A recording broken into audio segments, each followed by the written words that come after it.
Good morning students. Physics के next lecture में आपका स्वागत है। हमने अपने पिछले लेक्चर के अंदर कुछ टर्म्स हम स्टडी कर रहे थे, है ना। मिरर के बारे में कुछ इंपॉर्टेंट टर्म्स के बारे में हमने स्टडी किया था कि मिरर के अंदर कौन कौन सी इंपॉर्टेंट या टेक्निकल टर्म्स होती है जो हमें इमेज फॉर्मेशन के दौरान काम में आती है। ठीक है, तो हमने अपने पिछले लेक्चर के अंदर दो बेसिक नई टर्म्स सीखी थी। एक सीखा था हमने अपर्चर और एक सीखा था हमने फोकस। ठीक है, अपर्चर तो होता है आपके रिफ्लेक्टिंग सरफेस का डायमीटर, आपके रिफ्लेक्टिंग सरफेस का डायमीटर, जिसमें मैंने आपको एक इंपॉर्टेंट चीज बताई थी कि इसमें ये जो डायमीटर होता है ना आपका, ये आपके उस स्फीयर का डायमीटर नहीं होता जिससे आप मतलब जोड़ के अपना वो बना रहे हो, मिरर बना रहे हो। ये डायमीटर होता है आपकी सर्कुलर लाइन का। जैसे मान लो ये मिरर है, ठीक है, और ये उसकी क्या है, सर्कुलर लाइन। तो इसका जो ये डायमीटर होता है, ये मतलब कितना खुला हुआ है इसका, ये मुंह कितना खुला हुआ है। ठीक है, हम बोलते थे ना कितना, मतलब ऐसे इसने अपना मुंह कितना खोल रखा है। आसान भाषा में अगर तुमने समझने की कोशिश करनी है और बाई चांस तुमने याद करना है कि इसका मतलब क्या होगा, तो इसका मतलब क्या होगा कि कितना इसका मुंह खुला हुआ है, वो क्या होगा, तुम्हारा अपर्चर। और ये जो लेंथ होगी MN, जो लेंथ होगी, इसको हम क्या बोलेंगे, अपर्चर। और तीसरी हमने चीज क्या देखी थी कि तुम्हारा अपर्चर होगा वो रेडियस ऑफ कर्वेचर से तुम कम ही रखोगे। ठीक है, जो तुम अब के अपने चैप्टर के अंदर या आपके सिलेबस के अंदर जो भी मिरर्स पढ़ोगे, उनका जो अपर्चर होगा वो आपके रेडियस ऑफ कर्वेचर से कम ही होगा। ठीक है, और अपर्चर का कोई स्पेशल सिंबल नहीं होता। फिर हमने नेक्स्ट देखा था फोकस। फोकस हमने क्या किया था, फोकस वो पॉइंट होता है जहां पे सारी रेज अगर वो प्रिंसिपल एक्सिस के पैरेलल आ रही हैं, तो वो या तो मिलेंगी या मिलती हुई नजर आएंगी।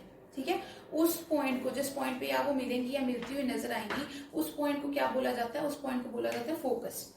जैसे अगर आपने कनकेव मिरर लिया, तो कनकेव इधर वाली साइड से शेडेड होगा कनकेव मिरर, आप यहाँ बनाओगे अपनी प्रिंसिपल एक्सिस। तो अगर ये रेज ऐसे पैरेलल आ रही है, ये मिली, ये रे ऐसे पैरेलल आ रही है, ये यहाँ मिली, सॉरी, ये ऐसे इस पॉइंट से पास करेगी ना, तो ये जिस पॉइंट से ये पास कर रही है, इस पॉइंट को हम क्या बोलते हैं, फोकस। वेयर एज अगर तुम क्या लो, कन्वेक्स मिरर, ठीक है, उसमें ये तुम्हारी प्रिंसिपल एक्सिस होगी। अब प्रिंसिपल एक्सिस के पैरेलल ये रह जा रही है, तो ये डाइवर्ज कर जाएगी, क्योंकि कन्वेक्स मिरर को और क्या बोलते हैं, कन्वेक्स मिरर को डाइवर्जिंग मिरर भी बोलते हैं। तो ये जहां मिलती हुई नजर आएंगी, जैसे मान लो यहाँ मिलती हुई नजर आई ना, इस पॉइंट को क्या बोलता है, फोकस। मतलब फोकस क्या है, वो पॉइंट है जहां पे रेज या तो एक्चुअल में मिलेंगी या मिलती हुई हमें नजर आएंगी। ठीक है, तो हम जब अपने पिछले लेक्चर में कर रहे थे तो हमने इसकी क्या है, डेफिनेशन नहीं की थी, तो हम डेफिनेशन अब कर लेते हैं। तो डेफिनेशन क्या होती है फोकस की।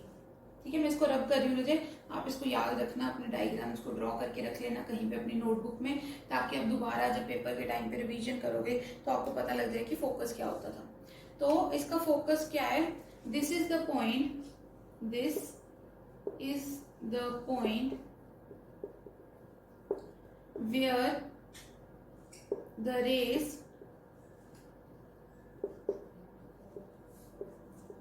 traveling parallel to principal axis actually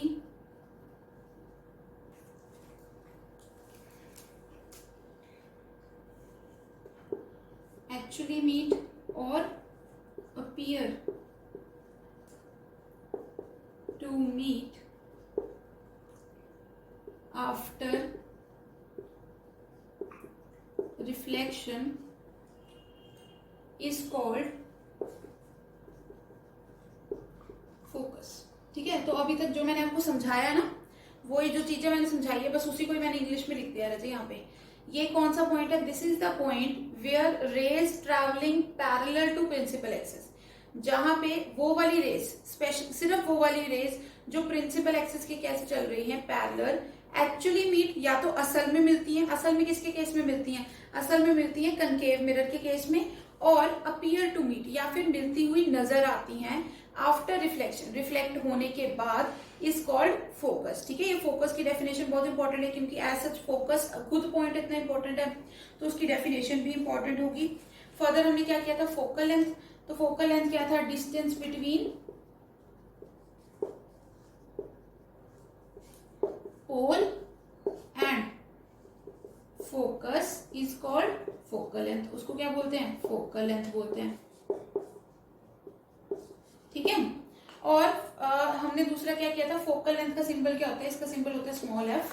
और फोकस का सिंबल होता है कैपिटल एफ। ठीक है, एक हमने और रिलेशन किया था कि आर किसके बराबर होता है, 2f के, यानी तुम्हारा रेडियस ऑफ कर्वेचर तुम्हारी ट्वाइस ऑफ फोकल लेंथ के बराबर होगा। ठीक है, पर ये भी कंडीशन है कि ये कब होगा, ये सिर्फ उसी केसेस में पॉसिबल होगा जिस केस में तुम्हारा अपर्चर छोटा है। जैसे मैंने अभी तुम्हें बताया था कुछ देर पहले कि हमने क्या लेना है, अपर्चर को छोटा लेना है रेडियस ऑफ कर्वेचर से। तो उस केस में तुम्हारा जो रेडियस होगा, रेडियस किसके बराबर होगा, 2f के बराबर होगा। ठीक है, आर तुम्हारी 2f के बराबर होगी जब तुम्हारा अपर्चर तुम्हारे रेडियस ऑफ कर्वेचर से छोटा होगा। तो ये फोकस की डेफिनेशन होगी रजे, ये फोकल लेंथ की डेफिनेशन होगी, और ये हो गया तुम्हारे फोकल लेंथ का रेडियस ऑफ कर्वेचर से रिलेशन। ये देखो, ये बहुत इंपॉर्टेंट चीजें हैं, बार बार इनको समझने से अच्छा यही है कि तुम एक बार में समझ लो, एक इनकी डेफिनेशन लिख के रख लो अपनी नोटबुक्स में। बाई चांस अगर पेपर में डेफिनेशन से क्वेश्चन आ गए सीधा सीधा, तो तुम वहां पे अपना पूरा मतलब अच्छे से डेफिनेशन बता पाओ और स्कोर कर पाओ। ठीक है, तो ये तुम्हारा बेसिक चीज थी। अब यहाँ तक क्या है रजे, तुमने अब जितनी भी इंपॉर्टेंट टर्म्स होती है ना तुम्हारे मिरर के रिलेटेड, जो तुम्हें इमेज फॉर्मेशन बनाने में काम में आएंगी, तुम्हें वो सब पता लग गई है। ठीक है, अब जो तुम्हें नेक्स्ट चीज करनी है वो ये करनी है कि तुम्हें अब इमेज फॉर्मेशन करना सीखना है। कि मतलब जैसे डिफरेंट लोकेशंस हो सकते हैं एक मिरर के आगे, जैसे एक मैं तुम्हें ड्रॉ करके बताती हूँ, ये मैं अब कर रही हूँ। ठीक है,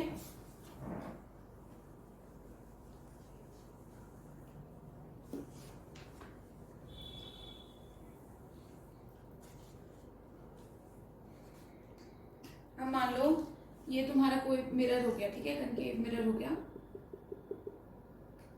और ये तुम्हारी प्रिंसिपल एक्सिस, इसको तुम डॉटेड बनाओगे।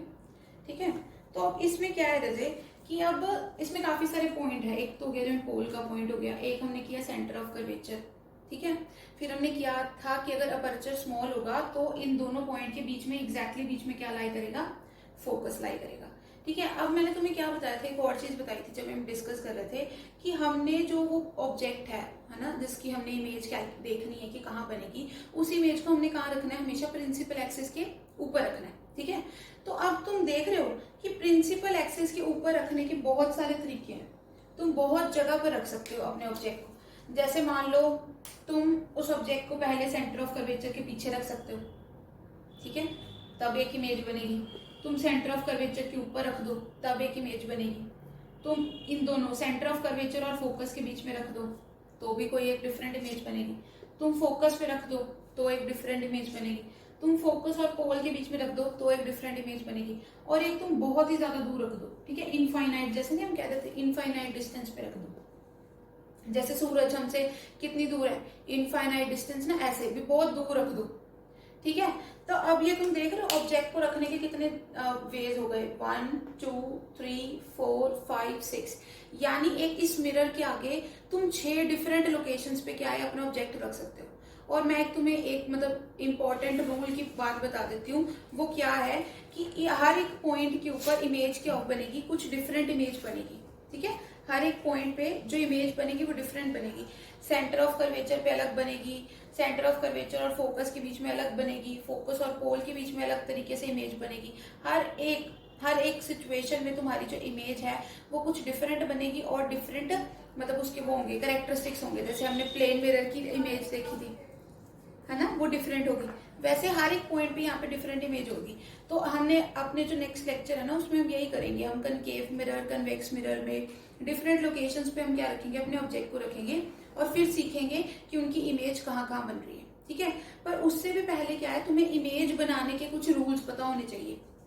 जैसे एक बेसिक रूल तो मैं तुम्हें वैसे ही बता देती हूँ, तुम्हें ऑब्जेक्ट को प्रिंसिपल एक्सिस के ऊपर रखना है। अब इस तरीके के और भी कुछ रूल्स होंगे जो तुम्हें फॉलो करने होंगे जब तुम्हें क्या बनानी होगी, इमेज बनानी होगी अपने ऑब्जेक्ट की। ठीक है, तो वो हम जो रूल्स हैं वो एक साथ धीरे धीरे स्टडी करेंगे। ठीक है, कुछ रूल्स तो ऐसे रहते हैं जो तुम्हारे मतलब एज ए डॉक्यूमेंट फॉर्म में लिख रखे हैं तुम्हारे बुक के अंदर, है ना, रूल 1 रूल 2 करके बना रखे हैं। कुछ ऐसे रूल्स हैं जो बच्चे को खुद से ही पता होने चाहिए कि हाँ ये होंगे। जैसे एक रूल में तुम्हें बताया कि ऑब्जेक्ट को हमेशा कहाँ रखना है, प्रिंसिपल एक्सिस के ऊपर, कभी नीचे नहीं, कभी ऐसा नहीं कि आता ऊपर आता नीचे, ऐसे नहीं करना। दूसरी बात क्या, हमने जब प्लेन मिरर में भी मैंने तुम्हें इमेज बनानी सिखाई थी, तो हमने क्या देखा था, जहां पर हमने क्या किया, जहां पर जो रिफ्लेक्टिंग रेज है, जो रे रिफ्लेक्ट होकर वापस आई है, जहां पर वो रे मीट कर जाती थी, उस पॉइंट पे हम क्या कह देते थे कि यहाँ पे इमेज बन गई। ठीक है, तो अब वो इमेज बनाने के लिए हम क्या करते थे, कि जैसे मान लो ये तुम्हारा ऑब्जेक्ट पड़ा है, तो उस ऑब्जेक्ट से काफी सारी रेज निकलती थी ना बाहर, वो रेज, अब वो रेज कहाँ फॉल करती थी, तुम्हारे मिरर पे फॉल करती थी। जैसे यहाँ मैंने प्लेन बना लिया, अब प्लेन की जगह पे कनकेव, कन्वेक्स, किसी भी तरीके का मिरर हो सकता है। तो अब तुम्हें मैं ये बता दूं कि एक मिरर से इनफाइनाइट, मतलब एक ऑब्जेक्ट से इनफाइनाइट रेज निकलती हैं। मतलब इस ऑब्जेक्ट से तुम बहुत सारी रेज निकल रही होगी, ठीक है। अब मान लो तुम एक बल्ब जगा रहे हो, बल्ब से ये थोड़ा कोई 10 रे निकल रही है, 15 रे नहीं, उस इनफाइनाइट मैनी रेज निकल सकते हैं, यू कैन काउंट। तो अब वो सारी रेज हम पे भी पड़ रही हैं, हमसे ही रिफ्लेक्ट होकर वो आगे मिरर पे जा रही हैं, जिससे हमें इमेज बनेगी। तो एक ऑब्जेक्ट से बहुत सारी मैनी रेज निकलती हैं, ठीक है। अब मान लो अब जितनी भी रेज निकलेंगी, हर एक रे क्या होगी, रिफ्लेक्ट होगी, रिफ्लेक्ट होएगी, कहीं बैक ट्रैक होगी या कहीं एक्चुअली मीट करेगी, तो वो हमारी क्या बनाएगी, इमेज बनाएगी।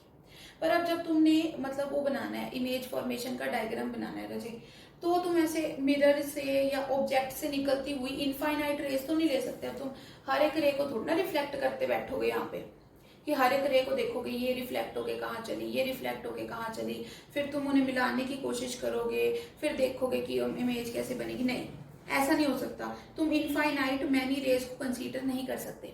तो तुम्हारा बेसिक रूल क्या है कि जब भी तुम्हें मिरर में से इमेज बनानी है ना, तो तुम हमेशा क्या रे कंसीडर करोगे, दो रेज कंसीडर करोगे। अपना ना जो अब मिरर वाला जो अपना लेक्चर था उसको दोबारा घुमा के देखना, हमने वहां पे 2 रेज ही ली थी, ठीक है। अब क्योंकि 2 रे से हमें एग्जैक्ट पता लग सकता है कि हमारी जो इमेज है वो एक्चुअल में कहां पर से बनेगी, ठीक है। तो हम जब भी इमेज बनाएंगे हम 2 रेज लेंगे। अगर किसी को ज्यादा ही कंफर्म करना है तो वो मैक्सिमम से मैक्सिमम क्या है, 3 रेज ले लेगा देखने के लिए। पर 3 से ज्यादा नहीं तुमने रेज लेनी, फिर तुम अपने आप को कंफ्यूज करोगे, तुम्हारा जो डायग्राम होगा वो अच्छा नहीं बनेगा, करेक्ट नहीं बनेगा तुम्हारा डायग्राम, ठीक है। तो जब भी तुम्हें इमेज फॉर्मेशन करनी है तो तुम्हें कितनी रेज लेनी है, 2 रेज। तो ये तो एक तुम्हारा रूल हो गया, ठीक है। इसको दूसरा रूल लगा लो। पहला रूल की तुम्हें प्रिंसिपल एक्सिस के ऊपर रखनी है, दूसरा रूल ये हो गया। तीसरा रूल में तुम्हें क्या बता रही थी कि जहां पे रेज मीट कर जाएंगी, जहां पर रेज क्या कर जाएंगी बच्चे, मीट, वहीं तुम्हारी इमेज बन जाएगी, ठीक है। जहां पे रेज क्या कर जाएंगी, मीट कर जाएंगी, वहीं पे तुम्हारी क्या इमेज बन जाएगी। अब रेज क्या है, कई बार तुम्हें अच्छे से मिलती हुई नजर आएंगी, कई बार तुम्हें क्या करना पड़ेगा, उन्हें बैक ट्रैक करना पड़ेगा। जैसे प्लेन मिरर के केस में हमने किया था, प्लेन मिरर के केस में हमने अपनी जो इमेज है, जो रेज है, उन्हें बैक ट्रैक किया था। बैक ट्रैक करने पर ही हमें अपनी इमेज मिली थी। तो कभी कभी तुम्हें रेज को मीट कराने के लिए उनको बैक ट्रैक भी करना पड़ेगा, ठीक है।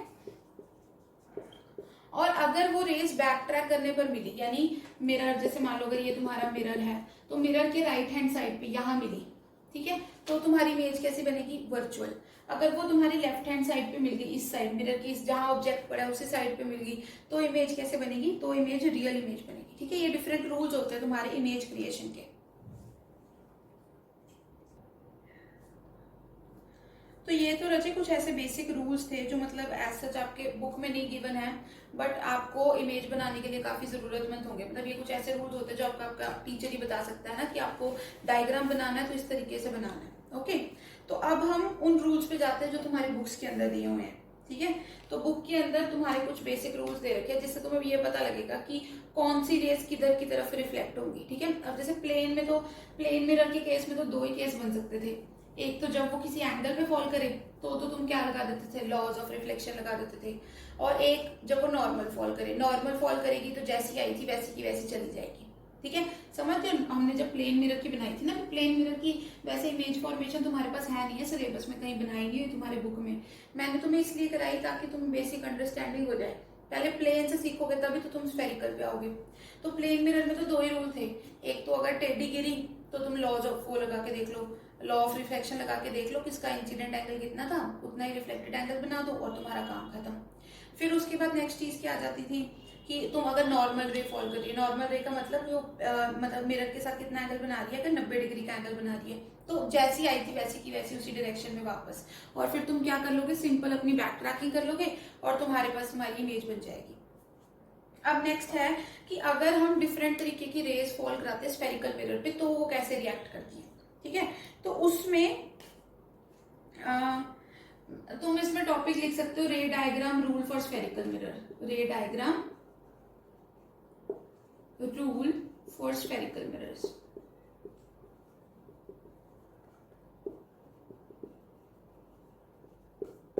ठीक है, सबसे पहला रूल क्या है? सबसे पहला रूल हम थोड़ा बहुत पढ़ भी चुके हैं, क्योंकि जब हमने फोकस की डेफिनेशन की थी तब हमने एक चीज देखी थी। वो क्या रहे कि अगर कोई भी रे प्रिंसिपल एक्सिस के पैरेलल आ रही है, पैरेलल लाइन तो तुम समझते हो ना, जो मतलब बिल्कुल एक दूसरे के साथ सीधी सीधी, उनके बीच का डिस्टेंस हमेशा सेम रहे, और पैरेलल लाइंस के कभी मिलती नहीं है, उन लाइंस को क्या बोलते हैं? Parallel lines. ठीक है, आई होप तुम्हें पैरेलल लाइंस पता हो। तो पैरेलल लाइंस कौन सी होती हैं? जो कभी मिलती नहीं और उनके बीच का डिस्टेंस हमेशा फिक्स रहता है। ठीक है, तो ये पहला रूल क्या कहता है कि अगर तुम्हारी रेज क्या आ रही हैं, तुम्हारे प्रिंसिपल एक्सिस की अगर पैरेलल रेज आ रही हैं, तो वो क्या करेंगी? वो फोकस से पास करेंगी। हमने फोकस की डेफिनेशन ऐसी की थी ना, वो पॉइंट जहां पे कोई रेज जो प्रिंसिपल एक्सिस के पैरेलल आ रही हूँ, वो जहां पर जाके मिले उन्हें क्या बोलते हैं? हम फोकस पॉइंट बोलते हैं। तो बस इसी को ही तो हमने फिर दोबारा रूल में भी लिख लिया। रूल में क्या लिख लिया कि अगर कोई ऑब्जेक्ट से लाइट निकल रही है और वो लाइट ऐसे निकल रही है कि वो प्रिंसिपल एक्सिस की क्या है? पैरेलल, तो वो कहाँ पास करेगी? वो फोकस से पास करेगी, या फिर फोकस से पास होती नजर आएगी। ठीक है, क्योंकि कन्वेक्स मिरर में हमने क्या किया था, वो असल में फोकस से पास नहीं करती थी, वो फोकस में से पास करती हुई नजर आती थी। ठीक है, तो एक बार मैं उसको डायग्राम के फॉर्म में भी बना के तुम्हें दिखाती हूँ। जैसे सबसे पहला केस तो तुमने क्या लिया? अपना कनकेव मिरर लिया, उस पर तुमने क्या बनाई? अपनी प्रिंसिपल एक्सिस। अब इस केस में तुम प्रिंसिपल एक्सिस को सॉलिड भी बना सकते हो। ठीक है, तुम बेसिक अपने रे डायग्राम देखोगे ना, उसमें प्रिंसिपल एक्सिस को सॉलिड लाइन ही बना रखा है, क्योंकि वो रिप्रेजेंटेशन बेटर हो जाती है। ठीक है, फिर तुम क्या बनाओगे? अपना ऑब्जेक्ट बना दोगे। मान लो कहीं पे भी बनाया तुमने ऑब्जेक्ट अपना, फोकस कुछ यहाँ पे है। ठीक है, अब मान लो कोई रह गई ऐसे पैरेलल, प्रिंसिपल एक्सिस की रह गई पैरेलल, तो अब वो किससे पास करेगी? फोकस। मतलब ये लाइट ऐसे जाएगी, ये गई, ये वापस, सिंपल। ठीक है, फिर उसके बाद हमने क्या करना है? कनकेव सॉरी कन्वेक्स ले लो, वो इस तरीके से होगा। इसी के प्रिंसिपल एक्सिस को चलो मान लो मैं आगे बना देती हूँ, थोड़ा बच्चे टेढ़ा हो गया था मुझसे, ये लो। ठीक है, फिर तुम ऑब्जेक्ट रख दो अपना यहाँ पे। ठीक है, ये मान लो यहाँ पे फोकस इसमें कहाँ पे होगा? इसके राइट हैंड साइड पे फोकस होगा। अब कोई भी रे आई पैरेलल, अब ये क्या है? ये फोकस से पास नहीं करेगी, पर फोकस से पास करती हुई नजर आएगी। यानी अगर इसको एक्चुअल फोकस में पास करना हो तो ये कैसे जाती? यूं जाती ना। अब ये ऐसे पास होती हुई नजर आएगी, पर असल में ये कहाँ जाएगी? बिल्कुल इसी लाइन की सीध में, यूं। ठीक है, ये एक ऐसी सीधी लाइन, सिंगल सी लाइन है, जैसे इसको इसी की डायरेक्शन में मानना, ऐसे जाएगी, ऐसे वापस। ठीक है, तो जब भी तुम्हें ये वाली लाइन ड्रॉ करनी है ना, जब भी तुम बनाओगे अपना स्केल वगैरह से डायग्राम बनाओगे, तो ये लाइन बनाएगी ना, अपने हिसाब से वैसे मत बना देना, ऐसे ही बनाना कि ये फोकस के साथ ये सीधी लाइन बने। ठीक है, बिकॉज ये रे सीधा अगर तुम इसको बैक ट्रैक करोगे तो ये कहाँ मिलती हुई नजर आनी चाहिए? तुम्हें फोकस पे मिलती हुई नजर आनी चाहिए। ये तुम्हारे सबसे पहला रूल है अगर तुम्हें क्या बनाने हैं? अपने रे डायग्राम्स बनाने हैं। एक कनकेव के लिए जहां पे भी पढ़ा हो, प्रिंसिपल एक्सिस की पैरेलल अगर रे जा रही है तो कहाँ से पास करेगी? फोकस में से। कन्वेक्स के अंदर क्या है? कहाँ रे पैरेलल जा रही हो प्रिंसिपल एक्सिस से, कहाँ मिलती हुई नजर आएगी? फोकस से। अब ये वाले रूल्स को रजे तुम्हें थोड़ा डॉक्यूमेंट फॉर्म में भी लिखना पड़ेगा, क्योंकि ये बुक में मेंशन है, तो तुम्हें इनकी डेफिनेशन या सच रूल की तरह तुम्हें इंग्लिश में मेंशन भी करना पड़ेगा। तो एक बार तो तुम डायग्राम बना लो, फिर उसके बाद मैं इनको इंग्लिश में भी लिख देती हूँ। ठीक है, उसको तुम अपनी नोटबुक में नोट करके रखना, ताकि बाद में अगर तुम्हें कभी भी पढ़ना हो तो तुम्हें अच्छे से पता हो कि ये रूल क्या है।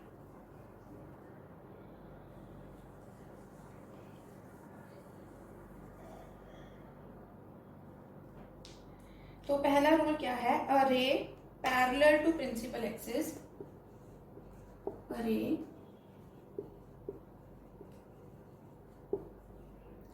parallel to principal axis after reflection pass or appear to pass from focus. समझ में आ गई? एक रे पैरेलल टू प्रिंसिपल एक्सिस, एक ऐसी रे जो कैसी है? प्रिंसिपल एक्सिस के पैरेलल है, वो रिफ्लेक्शन होने के बाद या तो पास करेगी या पास करती हुई नजर आएगी from focus. A ray parallel to principal axis after reflection pass or appear to pass from the focus. तो ये कुछ बेसिक रूल थे जो हमने स्टडी किए। ठीक है, एक बार मैं आपको क्विक रिवीजन दे देती हूँ इस वीडियो के अंदर हमने क्या क्या किया। इस वीडियो के अंदर एक तो हमने अपनी फोकस की डेफिनेशन देखी कि फोकस की डेफिनेशन क्या है। फिर हमने ये देखा कि इमेज फॉर्मेशन के लिए हमें क्या जरूरत है। तो इमेज फॉर्मेशन के लिए बेसिकली हमें जैसे ऑब्जेक्ट से क्या इनफाइनाइट रेज निकलती है, पर अगर हमें इमेज बनानी है, इमेज को लोकेट करना है कि वो कहाँ बनेगी, कैसी बनेगी, तो हमें सिर्फ 2 रेज की जरूरत पड़ेगी। नेक्स्ट हमने देखा कि हमें अपना जो ऑब्जेक्ट है उसको हमेशा कहाँ रखना है, उसको हमेशा प्रिंसिपल एक्सिस के ऊपर रखना है। फिर हमें जहां पे वो 2 रेज जो भी हमने कंसीडर किए, जहां पे वो मिलेगी या मिलती हुई नजर आएंगी, वहां पर हमने क्या है, इमेज बन जाएगी। और ये इमेज जिस भी साइड पे बनेगी उस हिसाब से हम देखेंगे कि वो रियल बनी है या वर्चुअल बनी है। फिर हमने अपना जो पहला जो डॉक्यूमेंटेड रूल है ना, उसको कंसीडर किया। और पहला रूल क्या था कि कोई भी रे अगर प्रिंसिपल एक्सिस के पैरेलल जाएगी तो वो कहाँ से पास करेगी या कहाँ से पास करती हुई नजर आएगी, वो फोकस से पास करेगी या उससे पास करती हुई नजर आएगी। तो आज की वीडियो में इतना ही, बाकी हम करेंगे अपनी नेक्स्ट वीडियो में। Till then thank you.